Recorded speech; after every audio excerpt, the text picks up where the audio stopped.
Hi guys! Welcome to Jekotech TV! Smile ka muna dyan! Okay guys, let's go!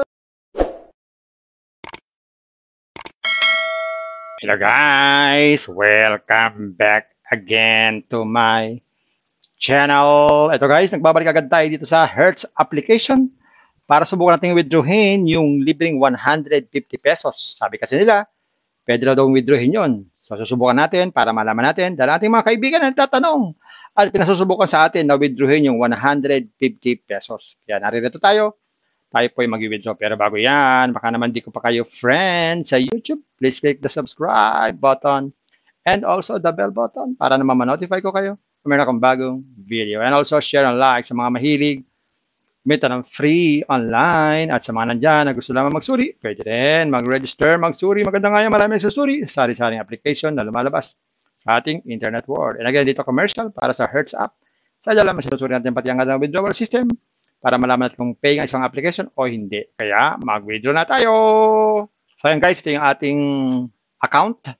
So meron tayong 150, ito yung libre. So subukan natin withdrawin yung 150. So sa mga nandyan na gusto mag-withdraw, click nyo itong wallet, tapos input nyo po doon yung inyong mga GCash information.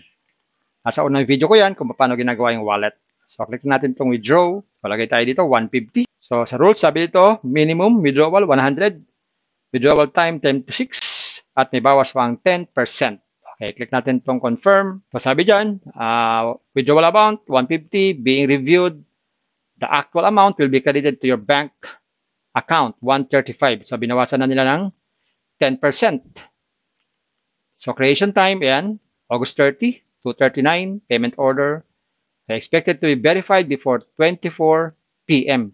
of the next weekday. Please read the rules to learn about the withdrawal rules. So ayan guys, nag-withdraw na tayo. So aantayin natin yan kung anong oras darating. Kung anong oras darating, ay natin alam. Pero sana dumating agad ng maaga para makita ko at makita nyo. At makita nating lahat kung ito ay paying application. Ayan guys, dumating na yung ating withdraw dito sa Hertz application. So paying pala to, itong Hertz application.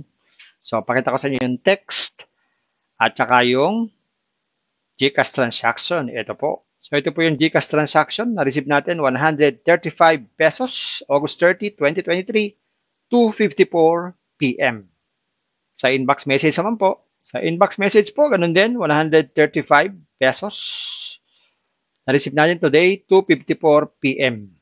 So parehas po ng oras sa GCash transaction at saka sa text. Ngayon, balikan natin yung ating account dito sa Hertz application para mabilan natin kung gaano katagal natin na-receive yung ating withdraw.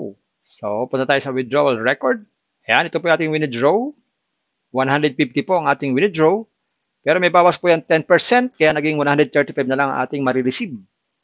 Nag-withdraw tayo ay August 30, 2023, 2:39 p.m. Sabi dyan, approve. So, 2:39, na-receive po natin ay 2:54. Ilang oras po yun? 15 minutes. Yan. 15 minutes, na-receive natin yung ating withdraw. So, ibig sabihin, paying pa siya. So, 15 minutes guys. So, ibig sabihin, as of 2:39, paying pa itong Hertz application. Pero sa mga susunod na oras, susunod na araw, hindi alam kung siya ay paying pa. Ang pinag-uusapan natin ay ngayong oras lang na to o oras na minuto na to. Siya ay paying pa as of 2:39 ng August 30, 2023. At saka po, sa mga nagtatanong dyan, kung nawi-withdraw yung 150, nawi-withdraw po yung 150 pesos. Yan po, nawi-withdraw natin yung 150.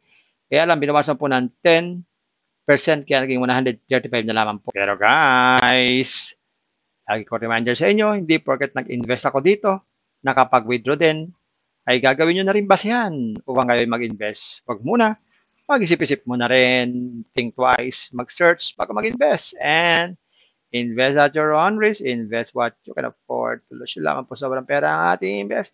Pag yung ating pagkabuhayan, pamiling bigas, pamiling ulam, tuition fee, at lalo-lalo na, huwag po tayong mangutang. Kung wala po tayong perang pang-invest, walang perang pang-invest, manatili po sa free. Meron naman po itong free, at kung gusto nyo po na maraming free, puntahan nyo po yung aking description box. Makikita nyo po doon yung mga super legit na free application. Puntahan nyo po. Bye-bye. Ingat tayo sa pag-invest. Bye.